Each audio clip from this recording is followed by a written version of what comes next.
It is Thursday night, and you are looking live at this week's edition of the Hammer Nayls Show. I am Jack Hammer of the Santa Rosa Press Democrat, and with me, as always, the nails part of the portion of Hammer and Nails, Jessie Naylor of Last Second Sports. How you doing tonight, Jessie? I'm doing fantastic, Jack. We are, as Tom says, 24 more days till the season starts. I cannot wait. I love preseason football. I love seeing any sort of football. Hard Knocks is nice and helpful too, but listen, 49er football, real football, 24 days away. I can't wait. Yeah, 24 days away for week one in Chicago. That's going to be good. I'm enjoying the preseason. All this stuff is fun though too, because everybody wants to know what's happening, and so it's really good for us on YouTube as far as being able to get out there and talk about what's happening and all that kind of stuff. So people are dying for 49er football, and right now is the time to bring it to them. And then real quick before we kick off the show, we have Lucas. He says, "Hey Jack, let's go." Lucas comes to us all the way from Austria. He's always on the channel. It's like about 1:30 in the morning, I think, right now back there. So fantastic. And then we've got Bryant Culp, who is a member of the Toolbox. If you want to join, go ahead and click that button to join, become a member. He says, "What's up, Jack and Jessie?" Good to have you on board, Bryant. Bryant is also the resident special teams expert. So if everybody wants to know anything about how to kick field goals, how to snap, you go to Bryant. He knows that. And then we also have Harold, who says, "Hello, Jack." And I'm sure he says hello to Jessie as well. So let's get this thing on the road. Let's start talking. We've 2 days of practice in Minnesota with the Vikings has come and gone. Interesting reports the last couple of days, but I don't know about you, but from what I heard, it sure sounds like the 49ers defense kicked butt today. Yeah, that front seven sounds like it is for real. Like it is wreaking havoc. And it's nice because we kind of got that feeling already from just the 49ers practices that they're all over the place, that they were pressuring Trey Lance quite a bit, and Bosa is just unblockable. But then when you actually go against another team and then the video clips start to come out, you really see it. That front seven is dominating. And that's a front seven without really the whole back half of the defense outside of Womack and Hafunga, right? Like you don't have your outside starting corners. You don't have your best safety, and they're still wreaking havoc. So yes, that front seven is nothing to be messed with. And if the secondary is as good as some of us think it can be, this defense is, this defense could be really, really special. Yeah, everything that I've been reading about today, it was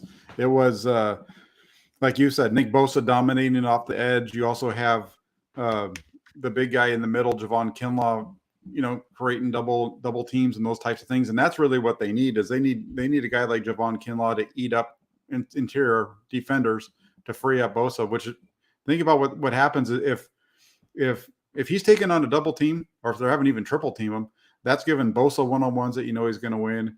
That's also going to give Eric Armstead one-on-ones, which he's usually going to win against these guards. I don't know. And if Javon Kinlaw can play 17 games, 15 games, and he can play at a high level for 15 games, I know that Nick Bosa is going to be the star everybody's going to point to. But I think that when you put Javon Kinlaw along with Eric Armstead and you put all that together, that's just a heck of a defensive line. It's going to wreak havoc. And then the other thing too that I heard a lot of today was Fred Warner's name. I've been following a bunch of folks from Minnesota to kind of get their take on it. And that's what all I kept hearing about today was how Nick Bosa was just wrecking the Vikings offense. Yeah, he's making it almost impossible to practice, right? And it sounds like he's just taking it to a whole new level, because if you look at like things that Grant said in the past, who's been covering the team for pretty long time, he saw the Aldon Smith era. He said that Aldon Smith used to make it impossible for the offense to practice some days, and he's told me that Bosa is even better than that. Like he's on a different level right now. And so, this is a guy that got no holding calls against him last year, nothing in his favor. And I've seen 2 or 3 clips coming out of Minnesota where he's clearly being held already. So he's a handful, man. He's an absolute handful. It's nice to have it's nice to have a game changer on your defensive line. It really is. And Bosa is one of maybe max 10 players across the league that can absolutely change a game on his own. Yeah, did I just say Nick Bosa or did I say Fred Warner? Because I meant to say Fred Warner was wrecking it from what I heard. I mean, I know that that Bosa was doing it, but Fred Warner too. I mean, he was just from what I gathered, Fred Warner was a beast, and from some of the videos I've seen, he was causing trouble all over the place when it comes to he was there against the run, he was there against the pass, he was just there all over the place. So good day for the 49ers defense. That's what it sounds like overall, I guess. Take away. Yeah, and Fred Warner's he's an irritant. And like at the very least, him and Ayuk almost got in a fight in practice or multiple fights. And then it sounds like there was some frustrating things that were going on. I don't know if it was necessarily centered around him, but it was centered around the linebackers during these practices. And it just sounds like he's really good at getting under people's skin and just having an energy that the offense is not a big fan of. And I like that. I like having that on my team. Yeah, no, that's a really good thing to have, right? It's a good problem to have is when you have a guy that is, just causing trouble, getting everybody mad at him. That's a good thing to have. That's definitely not a problem at all. That's for sure. So good day for the defense, even on the offensive side. I don't think it was that bad on the offensive side. What was Trey Lance today? He was 12 of 17. He had an interception. We were talking about it a little bit before.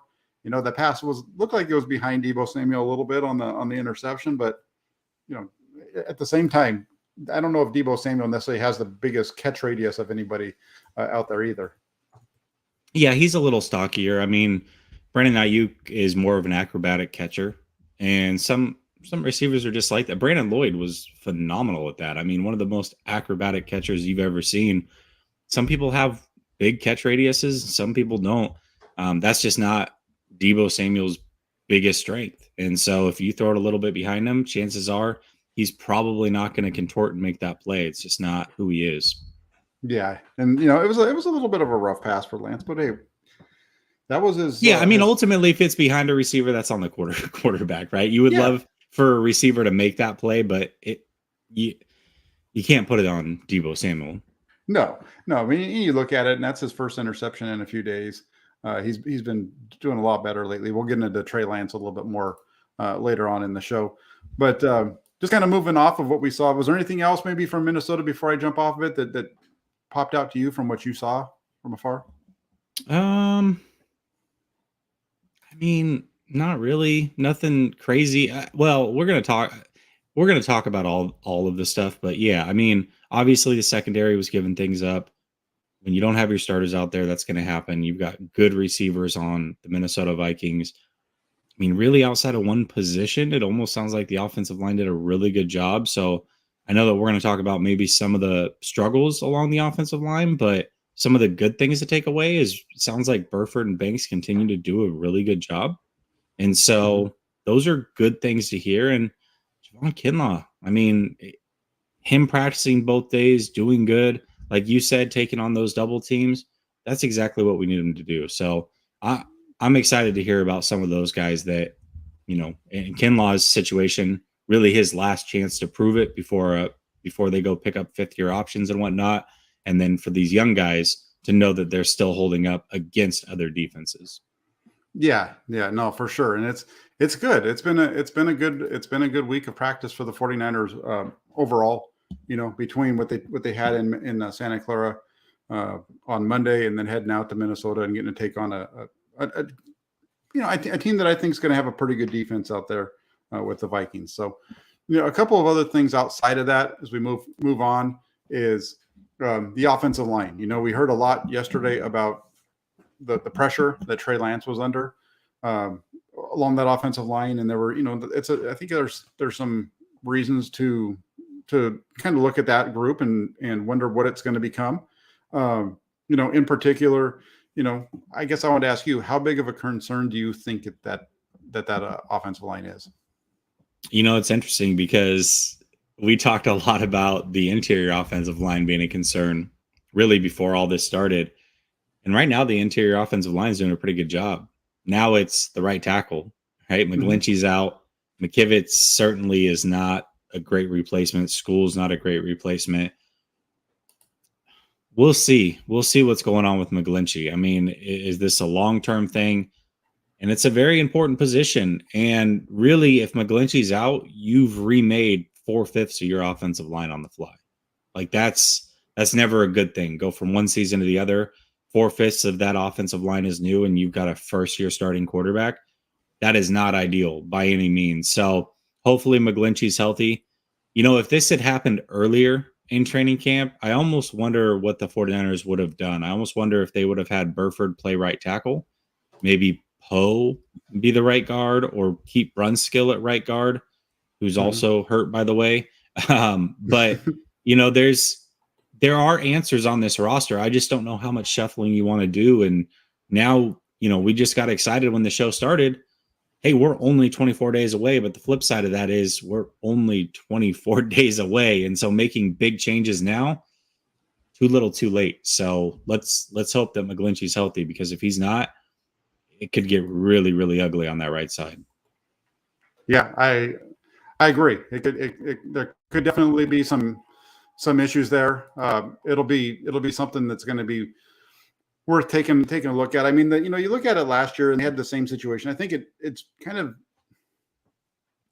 when you take a look at the offensive line, you're asking if it's a concern. It's a concern because anytime you're back, but I think it'd be a concern for any team in the NFL if you're looking at playing your backup offensive tackle, right?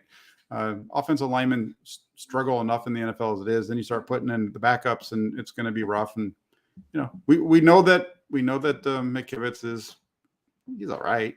He's a decent backup. We know the 49ers can win with him. They did it in week 18 of last year. But you don't want to go into the season having him, expecting him to play multiple games. Well, we'll see. It really depends on if Mike McGlinchey is healthy and the rest of the other four are as well. I think that the offensive line is going to be fine. I think it's just about keeping those guys healthy, because if they are, they can get by for a week or two. It's if they have to go for a long period of time, then it can be a little rough. Even if, as long as it's just one, though, I think they can still get by. Yeah, I mean, that's just it too, is they are going to have to go a game or two at some point. I mean, McGlinchey might be healthy to start week 1. The rest of the line might be healthy to start week 1, but at some point somebody's going to go down. I mean, you're not going to have all 5 of those guys stay healthy all season long. Like, the odds of that happening are very slim to none. So at some point you're going to have a guy hop in. You just hope that maybe it's later in the season and everybody else has gotten it figured out and played well, so that when you do insert that change, that it's more of, okay, the other 4 have your back. We all know we're good. We're going to work around this, versus we haven't even figured out the other 3 spots for sure yet. And now we're trying to rework the right tackle as well. So that would be the hope. But yeah, you're right. I mean, eventually, likely you're going to miss at least a game from somewhere. And when that happens, how do you recover? And the best teams in the league figure it out one way or another. Luckily, the 49ers were able to figure it out last year with a guy like McKivitz, but they had a center and a left guard that were Pro Bowl caliber. This year, those guys may be good, right? I'm not saying that Banks isn't going to be good or Brindle's not going to be good or serviceable, but the chances of them being Pro Bowl caliber probably also pretty slim to none. Yeah, I know. Yeah, I agree with you. The positive is that they were able to do so well last year. You're cutting out for me, Jack. I don't know. Get them through. That's what gives me a little. Is it better now? Little bit. Yeah, your voice is better, but your picture's a little frozen. Yeah, you're better. A little bit. Okay. I'm not sure what's going on. But here, let me turn that off. I think the thing is that as long as you have 4 of those guys out there, they'll be okay. So we'll get, I think the offensive line is going to be, I like what we see out of Spencer Burford. Center is going to be a little bit of an interesting one, but let's give Jake Brendel a little bit of time. And then Aaron Banks has looked good, and you got big Trent Williams. So, it all kind of hinges. We talked about this a month ago. It all really hinges on what happens with McGlinchey. If McGlinchey's healthy, the rest of that defense, the offensive line is going to be okay. They'll be, or at least good enough for them to be able to move around it. And then And then you have Trey Lance, and that's the other piece too. You know, if you look at the Trey Lance on Friday night against the Packers, and we've seen it in practice at camp and stuff a little bit, but his ability to move in the pocket is something the 49ers haven't had for the last 5 years. And you know, there was one play in particular with the scramble that he had, which was a really nice play. I don't think Jimmy Garoppolo gets out of that. So that's a good thing too. And he's going to help that offensive line look better than they are at times as well. Yeah, I agree with that. You know, and you're right. I mean, as long as McGlinchey's healthy, I feel okay about it. But if McGlinchey's not healthy, let's say McKivitz is the starter, you're looking at between left guard, center, right guard, and right tackle, 7 combined total starts in this league. That's not ideal. Well, let's just put it that way. Yeah, wait, that's actually a better number though than what you get when you look at just the interior of the Frontiers offensive line when it's only 3 among 3 guys, right?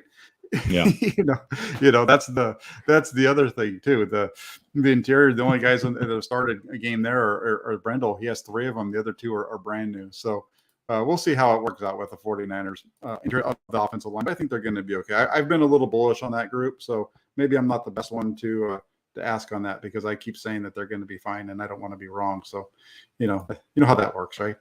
Yeah, exactly. And then, you know, let's switch it off because I think we talk about the offensive line and, you know, are there concerns there? I think you look at the secondary and it's the same thing. You've got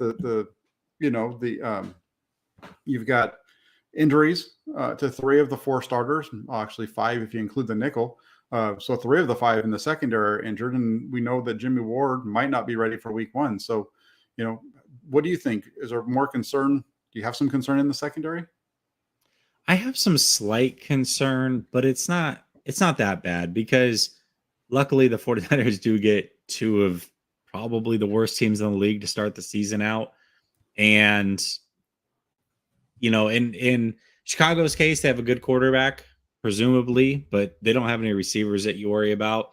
In Seattle's case, they've got receivers you worry about, but the person that's pulling the trigger, you're certainly not worried about either of those quarterbacks. So, you know, I'm not too worried about it. Plus, it does sound like Ward and Mosley will be back, no problem. And so if that is the case, and I'm talking Charvarius Ward, then you're good, right? You can patchwork the safety for a couple weeks.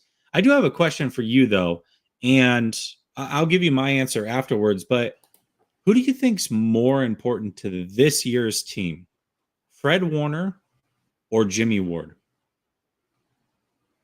Yeah, I heard you talking about this one last night. I think Fred Warner's more important just because of what he brings to the table.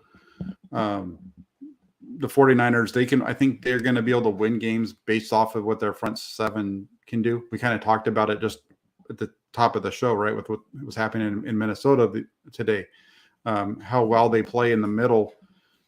They're going to struggle around the edges, but I think they might be able to get by a little bit better if it's Jimmy Ward that's out instead of Fred Warner. I think that's a tough one because they're both so good in that way. Yeah, and it is. I mean, I think that's the point is, you know, most people I talk to do think that it is Fred Warner, and that's fine. I'm of the belief that it's Jimmy Ward, but I do think it's close. Obviously, Fred Warner's the better player, right? I don't think there's any questioning that. But I just, you know, looking at the other safeties, the drop off between Ward and whoever, I think is really, really significant to where if Greenlaw or Aziz have to pick up and play more snaps, feel a little bit more comfortable with that. And so I guess I just say that to say that long term, if Ward is out, then I certainly have some concerns. I know it's only one player on a really good defense, and I think that they can still win. But much like I felt like Verrett going into last year, I feel that same way about Jimmy Ward, that he's extremely important to the success of this defense. You know, even as good as Bosa is, if he goes down, there's a bevy of pass rushers they can throw out there. You know, Fred Warner, there's some really good linebackers. Even if one of the starting corners goes out, if Rhett's healthy, they're okay, right? But that safety spot, it really is a question mark, especially after you get past the starters. And even Hufunga's, you know, some people question him. So I just feel like that safety spot is one of those things that if Jimmy Ward starts having some of these injuries and misses time against good teams, I really would start to worry.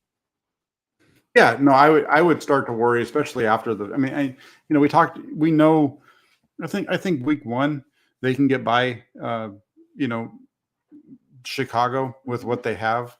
It starts to get a little bit tougher after that, though. I don't know if how even maybe Seattle in week two at home, but it gets pretty tough after that. So I would be nervous if you get into week three and Jimmy Ward's not out there. I think Hufanga's done well, but you get, you know, I don't think that Tarvarius Moore is ready to be a starter just alongside of Talon and Hufanga. And I don't think George Odom is either. I think both those guys are solid, but I don't know if I would really want to go into too many games with them as the starters back there. And I like what Hufanga brings to the table. I think he's looked really good. I think I'm much more comfortable with Hufanga playing next to Jimmy Ward than anybody else, you know?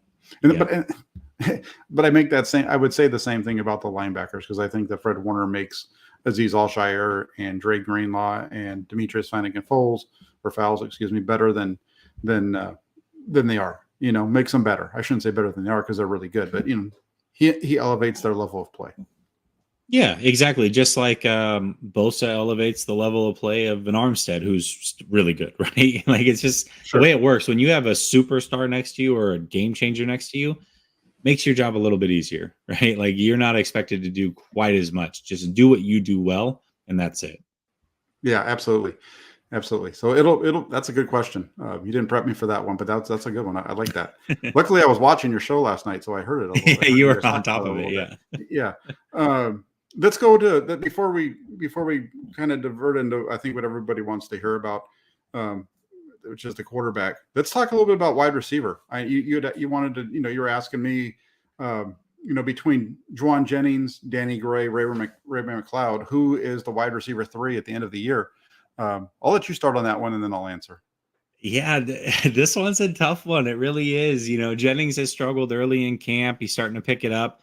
We know that he's going to be the best run blocker of the 3, and that's going to get him a lot of playing time in a Shanahan offense, an offense that would prefer to run the ball quite a bit.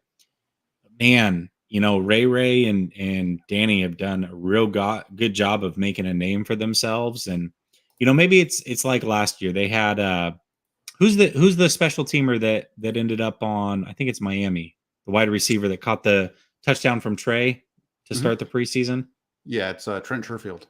Trent Sherfield. Maybe it's a Trent Sherfield situation, right? Where they have a really good camp, people are ranting and raving about him, and then nothing happens with them. That's possible. But I really thought this year was like, man, okay, Jennings is going into year 3. He's going to take that next step. You know, you had Warner in the offseason talking to Sherman saying, this is one of the better players on this team, and talking about Jennings. And that may all be true, but I feel like these other guys are really coming along. And I think by the end of the season, just Danny Gray's ability to stretch the field at a different level, or even Ray's ability to kind of do the same. I mean, he's turned into a pretty good route runner as well. I just feel like one of those guys is going to eventually take over that majority of that third wide receiver role and just bring something different and dynamic to this offense that they don't necessarily have right now. I think Jennings, it's his early on, but as the season wears along, I could definitely see one of those other guys taking over and by week 18 and kind of being the guy. Yeah, I think the thing to look at there when we talk about Juwan Jennings is the 49ers. What do the 49ers have behind George Kittle? Really, right? Nothing. You know, and so you know, I think they're gonna have to find something there, and I think that's kind of where Juwan Jennings comes in a little bit, because he's a bigger guy, and so they can kind of utilize him as he's a third receiver, but he's big enough to kind of get in there and block in the box. So that's where Jennings, I think maybe you look at him at the end of the year and he's going to have wide receiver 3 numbers, just because he's going to be on the field for those types of situations. The other thing too would be, you know, when you look at the tight end, I guess, and this is away from the question, but Kyle Juszczyk as well. He's kind of your tight end too.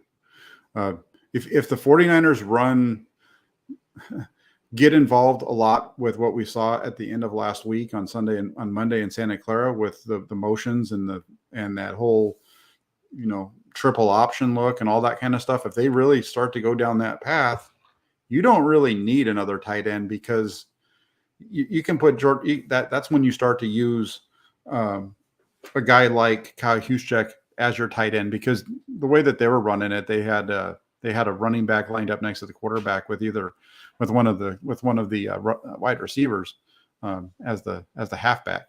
Basically it's the second guy in that setup. So it'll be interesting to see how it works out. But I think it's going to be Jennings. I like McLeod. I just don't. And the cool part about McLeod, what I like about him is we're seeing him make plays all over the field, and we didn't see him do that in Pittsburgh. Can he continue to do that against the ones with Trey? I don't know if I've seen enough to say yes on that, but he's looking good. I think he looks better than what Sherfield gave him last year.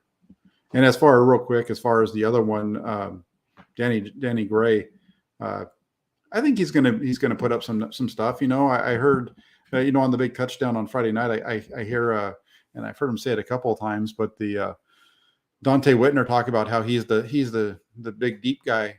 I don't know about that. I think that's Brandon Ayuk still. Yeah, and it could be. He's just got game-changing speed, man. It's crazy how much the one thing he's got is that straight line speed. We've certainly seen that. Maybe the rest, there's something to refine there. But it is interesting that you say Juszczyk, because I brought that up a couple months ago. I forget who I was talking to. I know it wasn't here. But so they almost like laughed at the thought that Juszczyk could be a tight end. I'm like, hold on a second. Like, this guy can pass catch really well. He runs good routes, and he's a decent blocker, probably better than any of the other second tight ends. Why not? Like, get him some usage. And so it's interesting to hear that he's kind of playing that role in certain scenarios. So I'm all for it. Really, football, and especially the way Shanahan's going with the positionless football type stuff. Uh-huh. These guys are all weapons. Just have your best players on the field and let them figure it out, right? And Juszczyk is one of your best players on the field. He just is.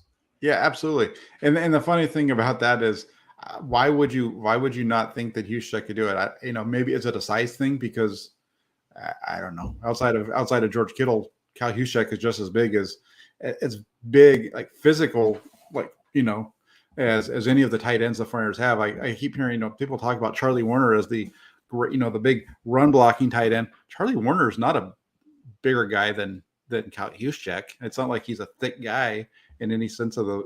He's bigger than me, but that's not saying a whole lot, Yeah, absolutely. Yeah, no doubt about that. So, like I said, just get your best players on the field, however you got to do it. That's it. And it's going to be fun to watch, because that's the thing, right? Is the 49ers have 5 guys who I think are really good NFL wide receivers. The 6th, I think, could be somebody good as well. So, we'll see. All right, so let's get to it. Here's the other one that you asked me about, and I wrote an article today too on this guy, Trey Lance. Is he proving? Yeah. Would you stop it, Mike? Who do you think you are, Mike McDaniel? Anyway, gee, with Trey Lance. That's right, Trey Lance. Everybody's favorite whipping boy, whether you like him or don't like him, it doesn't matter. Everybody just, this is the guy everybody wants to talk about, is Trey Lance. And so the question is Trey Lance proving that training camp stands are irrelevant? I'll let you start, and then I'll respond. To a certain extent, yeah. I don't know. It's tough, right? Because I'll use Jamar Chase as Exhibit A. Last year, Jamar Chase, he didn't even know how to catch a football. It didn't have white stripes on it. You know what I mean? Like, that was actually coming out of camp last year. He can't catch the football. He's having trouble seeing it because there's not white stripes on it. And then he went out and put up, other than Randy Moss, the best rookie season we've ever seen from a wide receiver, right? And so, Trent Sherfield, another player that we just talked about, great camp. He didn't do anything in the regular season. And you have these guys that one way or another. That being said, I don't want to overlook the importance of training camp and what it means for a guy like Trey Lance. This time is extremely important for Trey Lance. Like, this whatever it is, whether they're working on scenarios, they're scrimmaging, anything, just any reps that he can get his hands on the ball and throw to his teammates, he needs all of them. And so this time is very, very important. But just like, and I'll just kind of talk about what we talked about on Twitter. To me, there's a level of importance, right? There's training camp, practice against your own team. That would be like the bottom as far as gauging how good a player is, right? So if we're tracking stats of Trey Lance, his stats in those practices probably mean the least amount. Then when you go against another team and you're scrimmaging, like more of 11 on 11 scenarios against different defenses and different looks, that would be second least as far as importance. Then you get into preseason games, and then you get into regular season games. And what I can say is this: Trey Lance going from Arizona to the Texans game, just looking at the Texans game, looked pretty good, right? And he's had 7 months since then to figure it out. So he looked pretty good then. Preseason, it was a very, very small sample size. I mean, we're talking 6 plays that weren't handoffs, right? Very small sample size. Mm-hmm. He looked as good as you can look there, almost. And then when you get into these scrimmages against the Vikings, he's looked pretty good again for 2 days. Now, a lot of people are up in arms about him being at 50% completion during training camp and all these other things. And they're using that to form an opinion or to back an opinion that they already had about Trey Lance, and allowing that to overlook those other 3 things that I said, in my opinion, are far more important than just the base training camp and what his passing percentage is there. So to me, like I said, I don't want to downplay the importance of it for him, but as far as the stat tracking, I think the stat tracking, it's fun. It's certainly fun, but once Trey Lance is the guy going forward, I've got to imagine that this trend of stat tracking and his completion percentage and stuff, I don't think next year people are going to put a lot of effort into it and caring about it as much, because we already know that he'll be the guy. Yeah, I mean, I can hear what you're saying. I think I disagree with you. I think that his training stats show they go along pretty well with what his performance has been. Through the first 10 practices, he was at 53%, 53.4%. Pretty me. And that's when I asked Kyle Shanahan what he thought. We talked about this last week, and he was like, Kyle Shanahan doesn't give glowing praise to any of his quarterbacks regardless. And he wasn't there either. He talked about that he felt like there had been some good, some bad, kind of, some rough stuff, whatever. But he was looking forward to seeing how he was going to bounce back after that practice that he had. The 10th one was one of the bad ones. And okay, so what has he done since then? He's completed 62% of his passes. He's gone from 53.4 to 62. He's shown the positive. He's grown. So, in my opinion, the training camp stats matter, and they're painting the picture. And it's okay that he struggled in the beginning. Just like it was okay. Like you brought up Jamar. Who was it you brought up? The receiver you brought up? Jamar Chase. Jamar Chase. Yes. Yeah. So just like Jamar Chase, he struggled in the beginning of training camp last year. He didn't finish struggling.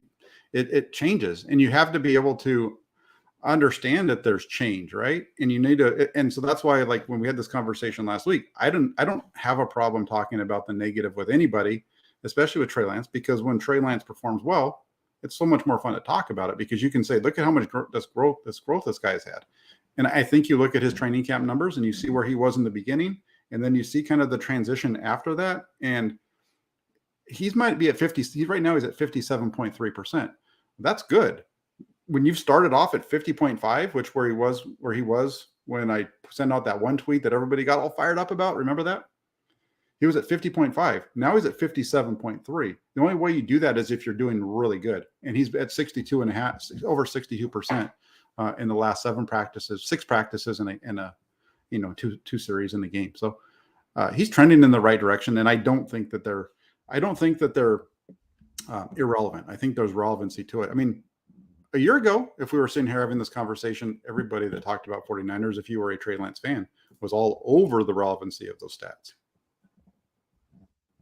Yeah, I think so. I mean, again, and that's where I think next year you're going to see a shift, right? Because last year you had the quarterback competition. This year you still have a group of people that really think Jimmy should still be here and Trey's not ready, and you got this and that. Next year it's just going to be Trey, right? And so I'll be interested to see, and maybe people will care. Maybe I'm way wrong, but I almost have a feeling that, like, hearing that, if Trey comes out and plays really good this year, I mean, you could tell me he's 1 of 100 in training camp. I'll be like, I don't really care. Like, I've seen it. I know how good he is. Like, next, right? But for now, it is a cool talking point, right? And it's working. Like, people want to hear about it. And I think there's stuff to talk about. Now, I will say this. I think one thing, again, it's not completely irrelevant as far as what you see on a regular basis. One thing that I'll take note of is you talked about the out pattern specifically to the right side of the field, that he misses that. Well, guess what? When the game came along, he missed that. Now, you know, I'm a huge Trey Lance fan, and I told you that once the games start and I'm able to actually see it and I'm not analyzing what other people are telling me, I will be honest. I was very honest that he missed that throw. And the reason I felt was not that big of a deal. I think it's an easy fix, but I felt like he was nonchalant in his drop back. And so what happened was Danny Gray got on the route quicker than he needed to, and all of a sudden now his feet weren't set and he's just throwing the ball. Bad rep from Trey Lance. Now, I had people trying to tell me that was on Danny Gray. I then talked to his quarterback coach, and his quarterback coach goes, no, that's 100% on Trey Lance. Like, here's the thing. It's okay. He's going to make mistakes. Like, and I'm cool with that. I don't mind pointing those out, and I will be honest in those. I just think that, like, the completion percentage, especially when you're not there watching it, like, okay, you know the completion percentage, but you also know all the details and the minutia that goes into it, right? And so I trust your opinion on it. But when the majority of people are not at camp and they hear 50%, they just run with it. Oh, it's 50%. He's struggling. What are we going to do? It's, you know, he's not ready. It's like, no, you don't know anything. You haven't read an article. You don't know the context. You haven't been there. Like, just chill. And then once we actually put eyes on him, oh, wow, it's not that bad, right? Like, he actually looks pretty damn good. Like, what, you know what I mean? Like, what are we doing? Yeah, no, I mean, training camp is like, takes forever. It's like 6 weeks. And yeah. Okay. So, you know, through 10 practices, he's struggling. Okay. I mean, and that's why when I was doing my camp reports, I didn't really write it down, but on my videos, I always kept talking about, you know, this is what he did. It was kind of a struggle, but don't worry, because today is, like, you know, the 9th of August. They don't play a game until September 11th. There's still a long way to go. So it's okay to, like, you know, maybe be a little concerned about it, but don't freak out. Like, don't freak out either way. Don't be, like, super excited because he's doing well. Don't freak out because he's doing bad. Just, it's a process. And that's the way that I went about it. You know, my tweets or whatever, I'm just putting out the numbers and giving, like, little, you know, snippets of what I feel. If you read the reports that I'm putting out, they're all, you know, there's always a positive, there's always a negative, there's always whatever, trying to give a full view on both sides. And I gotta agree with you, man. I saw your stuff on the incompletion and what everybody was telling you. Come on, man. Come on. That guy could have been Jerry Rice. Jerry Rice wasn't going to make that catch. The ball was high and to the outside. He's fully extended, as high as he can jump, barely catching onto the ball. He didn't even get 1 foot down, let alone 2. You're going to put that on? I mean, come on, man. Just come on. That's all. Here's the thing. You know what's funny about that, Jack, is there are good things that you can actually take from that play, right? But nobody wants to look at that. They get stuck in arguing whose fault it was. Okay, let's be clear. It was Trey Lance's fault. Like, I don't get that. But we're arguing over that when reality is there were 2 good things that you can take from that play. One, he threw it from far hash to outside the numbers, 10 yards down the field, 10 plus yards down the field. That is a power throw in this league, right? That's a throw that our other quarterback would not make very often, right? Or even attempt. So that's one good. The other good is, even when he was a little off target or what have you, man, he made the right decision every single time. And I get it. It was a 5 throw sample size. but he threw it to the right spot, right? Like he threw it where he should have. He chose pre-snap and post-snap the right player. So he's got to get better on the throw. But there are good things that you can point out on a play, even if it's bad. But people want to argue that it was Gray's fault. It's like, well, you're also like Gray's also on the 49ers, right? So now you're making this kid look bad for what? For what? Like the kid's he did the right thing. Don't put it on Danny Gray. Jesse, we can go round and round on this stuff because I'm so sick and tired of people. You know, you and I talk differently to each other because we talked it here. So we argue on Twitter, but we're arguing on Twitter. So it's whatever. But yeah, but I mean, the sugarcoating of some of the Trey Lance stuff, though, I just gotta say it. I don't care. The day that he had that rough day, I talked to you about this last week, right? When he had that bad one, and then you got a complete article telling you why it wasn't that bad of a day, detailing every friggin' throw, telling you why every throw wasn't bad. It wasn't really that. And then his coach comes out the next practice and says it was rough. I mean, come on. Let's just be consistent. Let's just be consistent. Anyway, that's enough on that. But I appreciated watching you go through that process. I just didn't want to really get into it a little bit. I threw in one or two on that, but I agreed with you. And the funniest thing about it was he had five passes, six drops. Mm-hmm. 5 of them were good. The one bad one, everybody talked about it for a whole day. I was like, okay, even the one watching the game, because we haven't talked since then. The other one that when I jotted down watching the game originally was the out route to the tight end. I felt like it was a little high, whatever. So I made a note of it. I didn't make a big deal about it. I went back and I looked at it later. I don't think it mattered. I think if he stuck that ball right in Dwelly's stomach, he's not going to get another yard, So whatever. And it was good for people to see some of the stuff that we've been talking about. I really enjoyed. I've said a number of times watching him at practice, and I've said it to Grant on the field, and I've said it to you on our show. I really like how he climbs the pocket. He doesn't bail to the outside. When he hits his back foot, when there's pressure, he's climbing the pocket. Every once in a while, he slides to his left or slides to his right. But his general tendency is to try to get up and through the pocket. And that's the way that strong quarterbacks make those plays, is you climb the pocket, because that's where so like, for example, we already talked about the play where he scrambled in the game. You watch that play on, from the all 22 from the end zone. Burford gets beat. He's beat, but he recovers and he drives his man around, which he's supposed to do. Somebody asked on Twitter, who wins this? And I said, everybody won. Everybody did their job. The defensive player did his job. Burford did his job, and the quarterback did his job. And his ability what I liked about it was he slid to the right just enough to avoid the arm. He steps up into the pocket, like he's going to, and then he turns his shoulders like he's getting ready to throw, because he puts himself back into the throwing position. There's nothing there. And then he takes off. And I've said it repeatedly, and this is a guy, and you know this, but I'm just going to say it again for everybody that's watching if you haven't heard me say it 100 times already. Trey Lance is a throwing quarterback. He is a pocket quarterback that can run. He loves to play from the pocket. I know he put up a lot of rushing yards and a lot of rushing stats at North Dakota State. A lot of that has to do with their offense, not because of Trey Lance being a mad scrambler or anything like that. So, whatever, man. I know people think that I hate Trey Lance. If you think I hate Trey Lance, you aren't paying attention.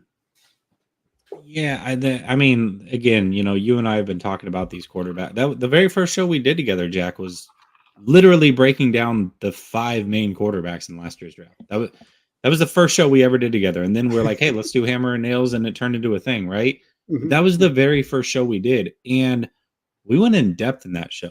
A good hour plus talking just solely about the 5 quarterbacks. We did our rankings, why we ranked them that way. And we basically said the same things about Trey Lance. Then, this was well before the draft. We said he's a throwing quarterback, that he's a quarterback first.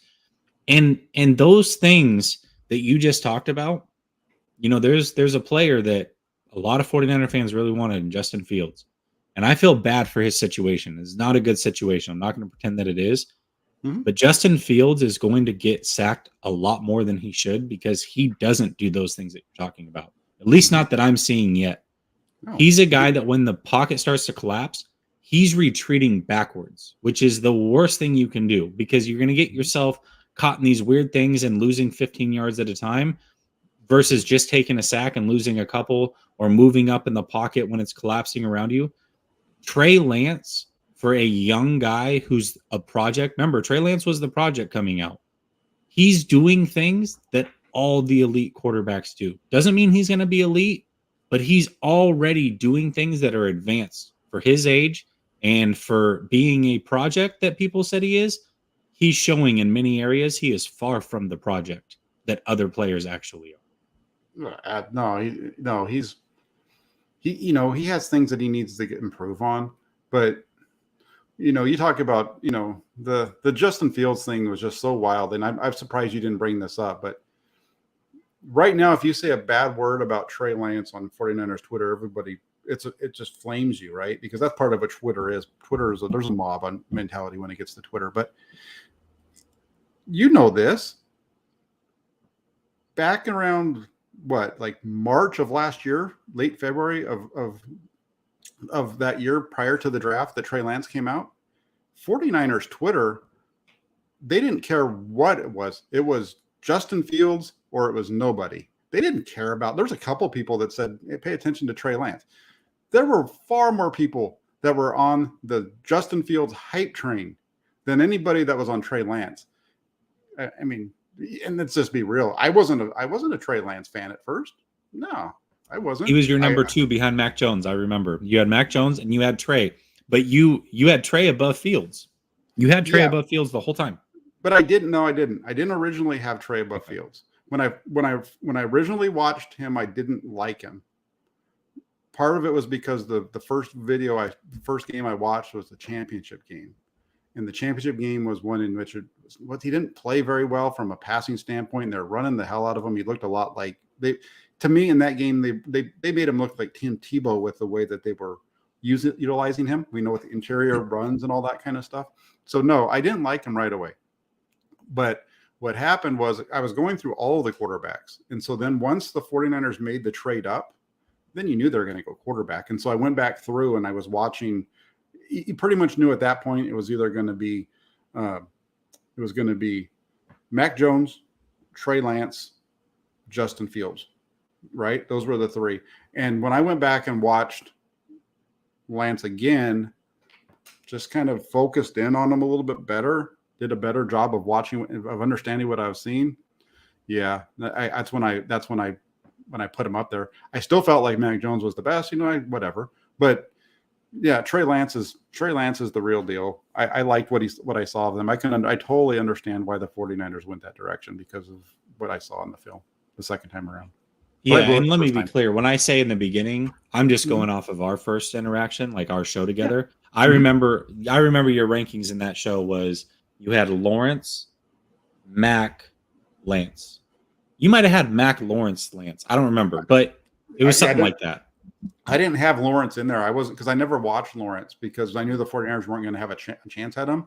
So I never watched Trevor Lawrence at all. It was everybody else that I watched, and I really didn't like the kid out of BYU, and I still don't. I don't think he's very good.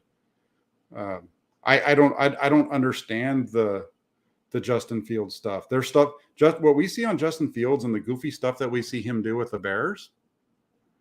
It's what you saw of him on film at Ohio State, and so that's one of the things that 49ers throwback. I'm not sure what his name is, but 49ers throwback on Twitter.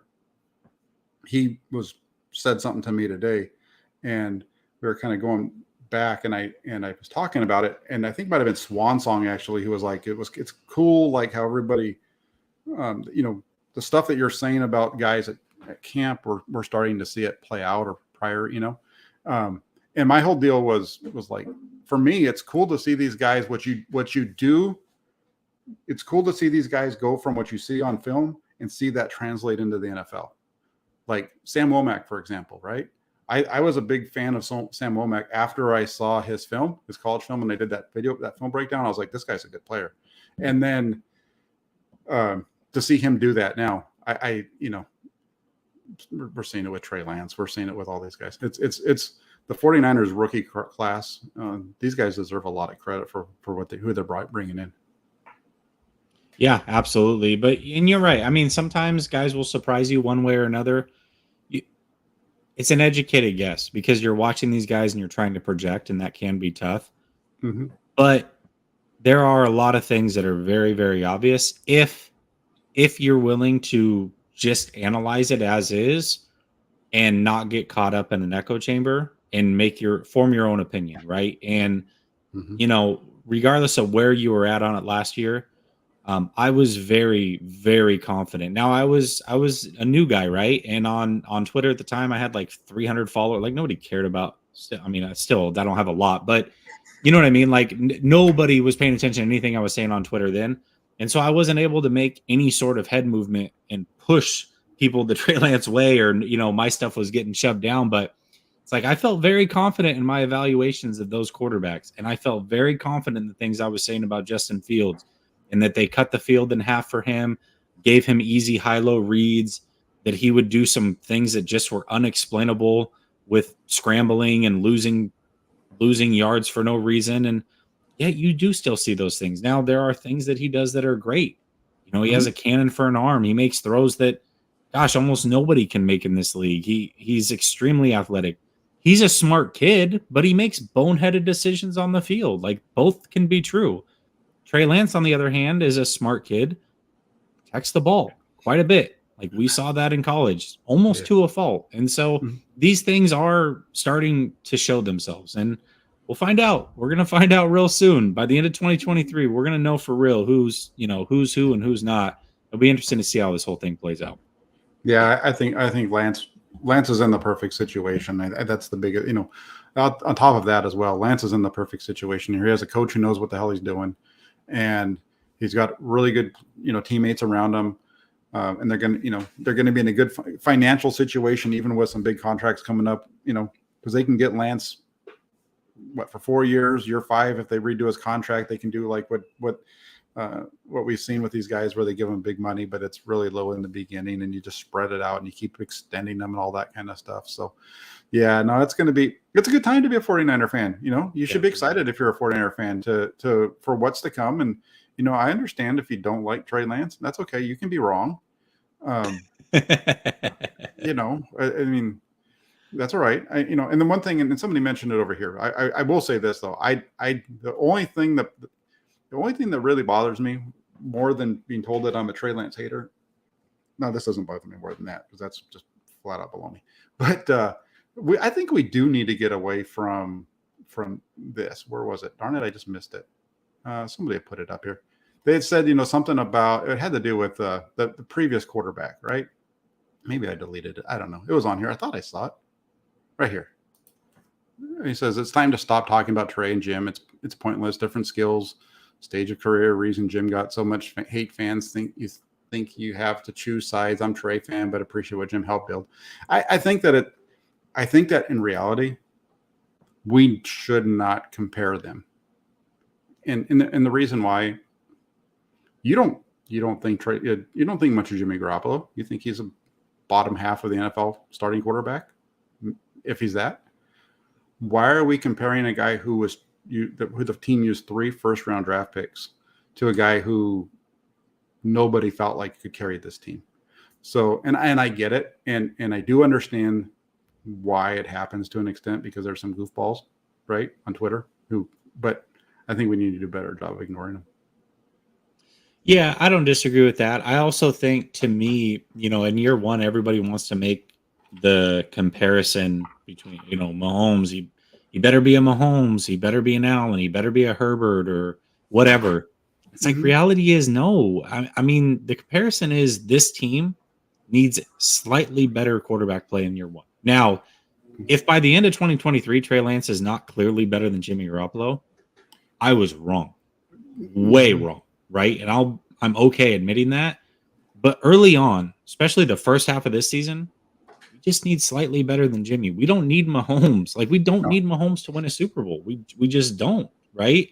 So, you're right. We do. We just need slightly better play. And so, whether it's Jimmy or whatever, like I think the comparison should be more towards quarterback 15 in the NFL than it should be quarterback 1 or 1A in the NFL, right? Like let's just be consistent here and allow the kid to grow is I guess kind of where I'm coming from on that. No, and that's a great spot to be in as a state. I mean, I agree with you. They don't need him to be Patrick Mahomes. If he comes out and he's Patrick Mahomes, year one Patrick Mahomes for the 49ers this year, you might as well just shut it down. There's no doubt that I think the 49ers go to the Super Bowl and win it because of everything else that they have on their team. I think that the 49ers roster is just so talented that if he's at that level, I mean, my gosh, right?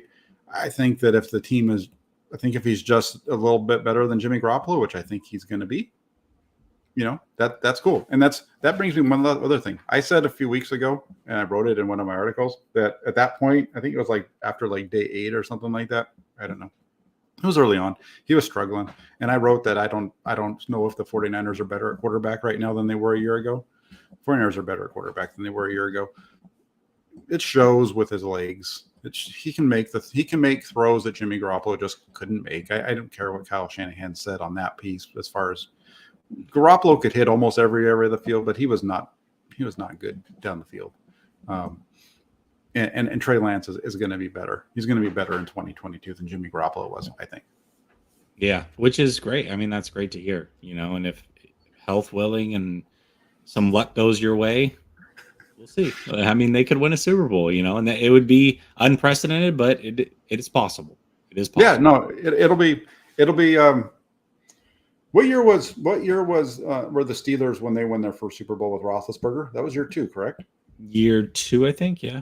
Because year 1 they had a bunch of wins, but then they lost in the playoffs, right? And the next year they made it and they beat the Seahawks, correct? Yeah. Right? Was it year 2 for Brady as well? Yes. Yeah, that was his first. I think the first year he had just sat, and then this year 2 was when he finally got on the field. Yeah. I mean, it's happened before, and I think there's a lot to like about Trey Lance, and I've talked about it before, and he is I know that everybody wanted him to play last year, and we can argue about this if you want to, but I think that sitting last year was the best thing that could happen for him. And his composure and like the way that he deals with everything is just so much different this year. It really shows that he's comfortable. And I don't think he was comfortable enough to really be the guy last year. His pocket presence. I mean, that was one of the things that I said I was looking for in that preseason game, more so than stats. There was things I was looking for. I called it organized chaos last year when he played. He probably was more calm mentally, but watching him was like, oh, dude, this is hard. Like, man, I'm going to have a heart attack. Like, you're all over the place with your feet. You just can't keep still. This year's, it's like, it's so opposite that, like I said, there's a play where he was so nonchalant with his feet and so comfortable in the pocket that it's like, dude, can you drink some coffee and wake up? Like, you got to be a little bit more on it than this, but I would rather have that. Like, he's just so comfortable back there. And the way he moves and shrugs off that first tackle, it's like every single time that you get a defensive lineman that turns that corner and gets a hand on his shoulder pad, shrug, 2 hands on the ball, stepping up, looking downfield. Like, he really is a cool customer back there. And it's fun to watch it because it's vastly different from what we saw last year for sure. Yeah, no, absolutely.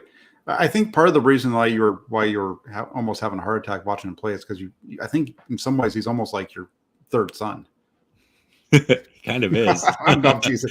If I could adopt Trey Lance, I would. Not right. How much money is he making right now? Can he be my kid too? I mean, no, that's terrible. No, but no, he's definitely showing growth, and there's a lot of positives to be about. And I know you and I are going to battle it out on Twitter every once in a while. I didn't agree with your take today. I didn't agree with using the games from last year and the way that you phrased the tweet. I understand where you're going with it. I think that I liked my tweet better, just showing the numbers from training camp. And the only reason I say that is because it shows the growth within him from the start to where he is now, kind of in the same situations. Practice, whether you're practicing against the 49ers or practicing against the Vikings, is kind of the same because the 49ers defense is better than the Vikings, although the Vikings defense is solid. So I just don't put a whole lot of stock in that. So that's one reason why I liked mine better, just because it was more like with the same samples. like the same Comparing group. this year versus this year. Yeah. Yeah, I think Well, with mine, I was just go ahead, Jack. Sorry. no, I was just gonna say, and the other thing too is I just for whatever reason, like that day 10 mark, and it could just be because of the response that Shanahan gave me, is kind of the line for where he was, and then you can see the movement from that point. Yeah, he had the one really odd practice after the game, right? Where it was just like he was 4 of 12 or whatever it was. But outside of that, he's been solid since then. And that 4-15 practice after the game, that's the one, I haven't been one who I just put the numbers out there, and at times I say they're the numbers and whatever, but that 4-15 practice was one in which he was better than the numbers. That was the one time that I've seen him at training camp this year. I've only missed 2 practices in Santa Clara before, but these practices out in Minnesota. And that was the one time where I felt like, although his numbers weren't good, he played better. And the reason why, a lot of the reason why his numbers were so low that day was because he was 2 of 8 in the red zone. Right? And that was on Sunday's practice. So this is since we talked last. He was 2 of 8 in the red zone. But if you take a look at what he really did in that session, okay, he completed 2 passes for touchdowns, which you would expect, when they're throwing the ball from the 10. But the 6 incompletions were a throwaway, a drop by your running back who can't catch his breath, a drop by Tay Martin. So that's 4. So that gets you up to 6.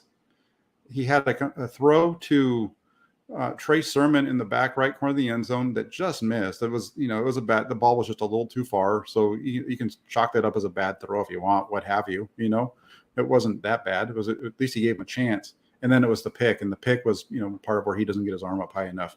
So that was, of all the plays, the pick was the only one that I felt like was a bad decision, or a bad play that you could pin on Lance. Right. Yeah, that's totally fair. I was just going to say, yeah, go ahead. I was just going to say, that's totally different than the way I felt about the other practices that were rough.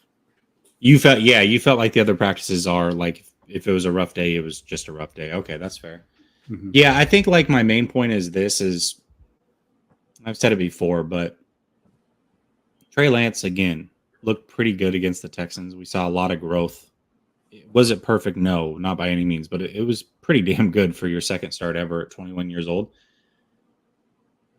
Trey Lance, most people outside of one real person or two, and they might be the same person, is extremely smart, right? And he's extremely hardworking. And he wants to be great. And so that tells me that every time we see him, at least early on, you're going to see probably a better version of him, right? And we saw that from the Cardinals game to the Texans game.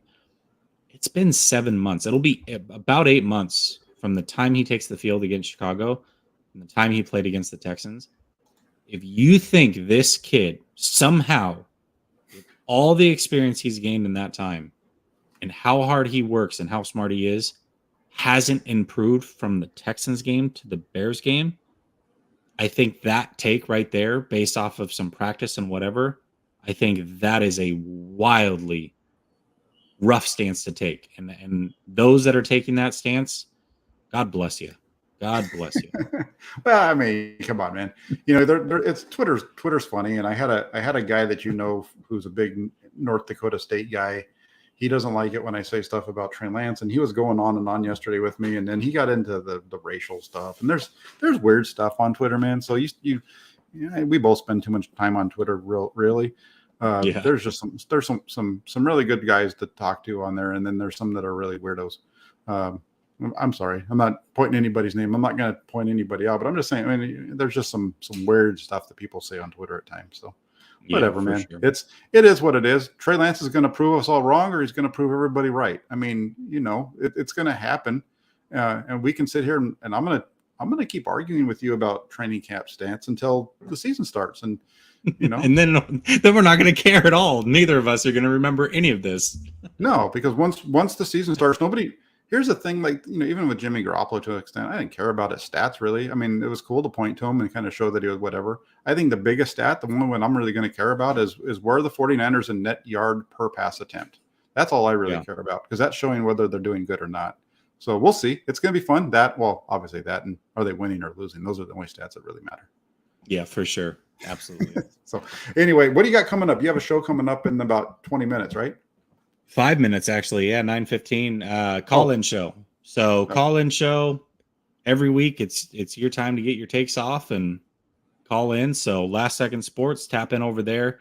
I still got to put the link up for y'all so that you can call in. But yeah, definitely tap in over there and just let me know what you're thinking. Perfect. So get over there to Jesse's channel. Let him know. Tell him how much you hate Trey Lance, because he loves that. Tell him how Brock Purdy should be the starting quarterback, not Trey Lance. No, I'm kidding. But yeah, no, go over and give Last Second Sports some love. They definitely deserve it. Trey, man, you see, man, Jesse and his group over there, they put out some great content. So go check them out. Jesse, thanks for coming on and doing this with me and putting up with me all the time. Hey, absolutely, man. I wouldn't miss it for the world. I love Hammer and Nails. So season's almost here, Jack. We are almost freaking here. And it sucks, right? Because like from here on out, you guys don't really get to go to the practices the way that you normally would. So we're all kind of in the dark, and then we gotta come up with some things to talk about. So it'll be interesting. Yeah. We'll see. I don't know what the schedule is going to look like. There might be a couple more that are going to be open before they head out to Houston. And if that's the case, I'll be there. I don't know. We'll see.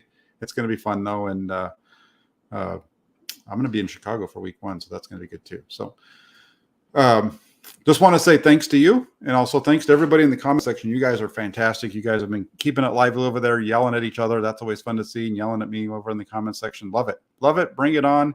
You guys are awesome. Thank you for tuning in. If you guys can do me a favor before you leave, like Bryant says, he's a member of the Toolbox here, and he says, hit that like button, everyone. Please do. If you liked what you see, even if you don't like it, just hit the like button regardless. Just hit that like button as many times as they'll let you do it. I know it's only once, but hit that thing. Hit the subscribe button so you can be a part of the channel, and hit that little bell notification so you know when we go live. And then last but not least, go to 49ers.pressdemocrat.com. Make that a favorite on your web browser so you can check it out all the time. Without them, I don't get the access that I do, and I don't get paid to do this. So help me out. Help them out. Take care, everybody. Get over to Jesse's channel. Have a great rest of your Thursday. We'll be back soon. Take care.